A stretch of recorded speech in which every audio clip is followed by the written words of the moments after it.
Good morning friends, आप सबका हमारे चैनल एके ट्यूटोरियल्स में स्वागत है। आज हम टॉपिक स्टडी करने जा रहे हैं, उसका नाम है औरंगजेब के साम्राज्य विस्तार। औरंगजेब ने किस तरह से अपना एम्पायर, अपना जो साम्राज्य था उसको एक्सपेंड किया, उसी का एक्सपेंशन ऑफ औरंगजेब एम्पायर। सिंहासन पर बैठते ही औरंगजेब ने अपना ध्यान उत्तरी पूर्वी सीमांत की ओर लगाया। जैसे ही राजगद्दी पर औरंगजेब बैठा तो सिंहासन पर बैठते ही औरंगजेब ने अपना ध्यान उत्तरी पूर्वी सीमांत की ओर लगाया। 1660 ईस्वी में बादशाह औरंगजेब ने मीर जुमला को बंगाल का गवर्नर नियुक्त किया और उसे आदेश दिया कि अंग्रेजों द्वारा अधिकृत मुगल प्रदेश पर पुनः अधिकार किया जाए।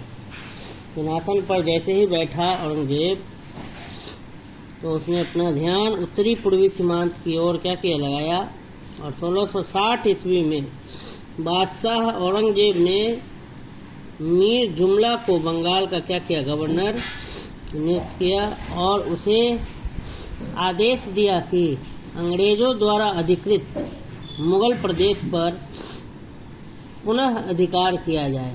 उन्होंने और उसे आदेश दिया कि अंग्रेज द्वारा जो अधिकृत जो मुगल प्रदेश है उस पर क्या किया जाए, फिर से अधिकार किया जाए।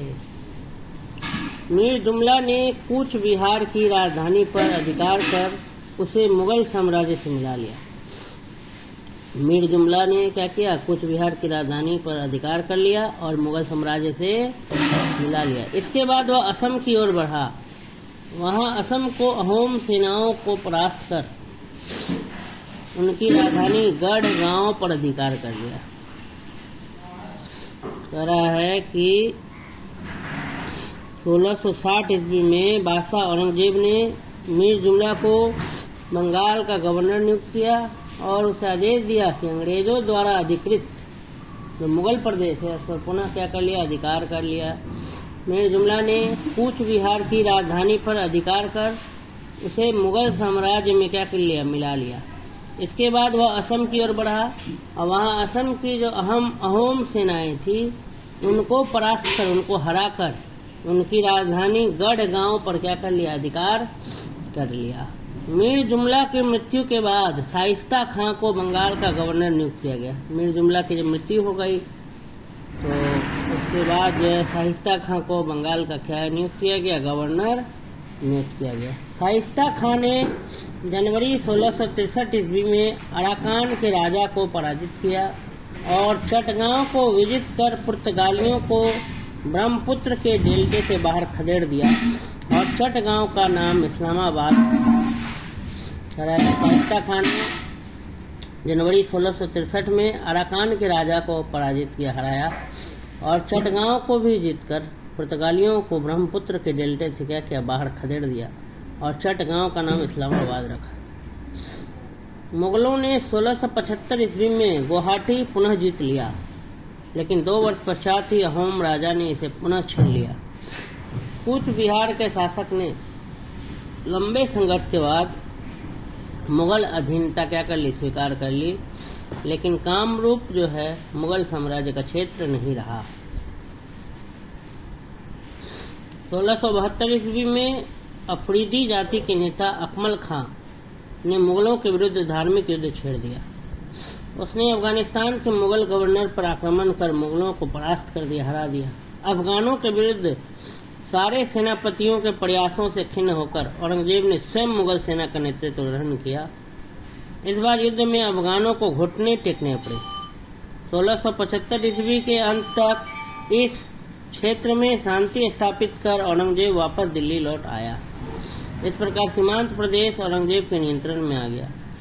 1672 ईस्वी में अफरीदी जाति के नेता अकमल खां जो थे, उन्होंने मुगलों के विरुद्ध धार्मिक युद्ध छेड़ दिया। उसने अफगानिस्तान के मुगल गवर्नर पर आक्रमण कर मुगलों को परास्त कर दिया। अफगानों के विरुद्ध सारे सेनापति के प्रयासों से खिन्न होकर औरंगजेब ने स्वयं मुगल सेना का नेतृत्व ग्रहण किया। इस बार युद्ध में अफगानों को घुटने टेकने पड़े। 1675 ईस्वी के अंत तक इस क्षेत्र में शांति स्थापित कर औरंगजेब वापस दिल्ली लौट आया। इस प्रकार सीमांत प्रदेश औरंगजेब के नियंत्रण में आ गया। औरंगजेब अपने पिता के शासनकाल में 2 बार दक्षिण का गवर्नर रह चुका था, अतः वह दक्षिण की स्थिति काफ़ी अच्छी तरह समझता था तथा दक्षिण के राजाओं की दुर्बलता को भी जानता था। अगर औरंगजेब जो है अपने पिता के शासनकाल में 2 बार दक्षिण का गवर्नर रह चुका था, अतः वह दक्षिण की स्थिति काफ़ी अच्छी तरह समझता था तथा दक्षिण के राजाओं की दुर्बलता को भी जानता था। औरंगजेब ने दिलेर खां को दक्षिण का सूबेदार नियुक्त किया। 13 जुलाई 1686 ईस्वी में सम्राट स्वयं बीजापुर की ओर रवाना हुआ। सम्राट के निर्देशानुसार घेरा मजबूत कर दिया गया। बीजापुर के किले में निरंतर रसद का अभाव बढ़ता जा रहा था, अतः रविवार 12 सितंबर 1686 ईस्वी को आदिल शाह की सेना को आत्मसमर्पण करना पड़ा। औरंगजेब ने बीजापुर के सुल्तान सिकंदर आदिल शाह को 1 लाख रुपया वार्षिक पेंशन देकर उसे दौलताबाद के दुर्ग किले में बंद करा दिया और बीजापुर का राज्य मुगल साम्राज्य में मिला लिया गया। अगर औरंगजेब जो थे अपने पिता के शासनकाल में 2 बार दक्षिण के गवर्नर रह चुके थे, अतः वह दक्षिण स्थिति काफ़ी अच्छी तरह समझता था तथा दक्षिण की राजाओं की दुर्बलता को भी जानता था। औरंगजेब ने दिलेर खां को दक्षिण का सूबेदार नियुक्त किया और 13 जुलाई 1686 ईस्वी में सम्राट स्वयं बीजापुर की ओर रवाना हुआ। सम्राट के निर्देशानुसार घेरा मजबूत करा दिया गया। बीजापुर के किले में निरंतर रसद का अभाव बढ़ता जा रहा था, अतः रविवार 12 सितंबर 1686 ईस्वी को आदिल शाह की सेना को आत्मसमर्पण करना पड़ा। औरंगजेब ने बीजापुर के सुल्तान सिकंदर आदिल शाह को 1 लाख रुपया वार्षिक पेंशन देकर उसे दौलताबाद के किले में बंद करा दिया और बीजापुर का राज्य मुगल साम्राज्य में मिला लिया गया। दक्षिण का दूसरा प्रधान राज्य गोलकुंडा था। बीजापुर के पश्चात औरंगजेब की नज़र गोलकुंडा राज्य पर पड़ी। बीजापुर से निपटने के पश्चात औरंगजेब ने 1685 ईस्वी में शहजादा मुअज्जम के नेतृत्व में एक सेना गोलकुंडा पर आक्रमण हेतु भेजी। सुल्तान अबुल हसन हैदराबाद से निकलकर गोलकुंडा के किले में आ गया। शहजादा मुअज्जम ने हैदराबाद पर भी अधिकार कर लिया। अंत में विवश होकर सुल्तान ने मुअज्जम के सामने आत्मसमर्पण कर संधि का प्रस्ताव रखा, तो औरंगजेब गोलकुंडा को स्वतंत्र नहीं देखना चाहता था। वह स्वयं 7 फरवरी 1687 ईस्वी को गोलकुंडा के लिए रवाना हुआ। गोलकुंडा राज्य की ओर से दुर्ग को रक्षा का भार अब्दुल रजाक नामक वीर सैनिक को सौंपा गया। उसने बड़ी ही वीरता एवं साहस से मुगल सेना का मुकाबला किया।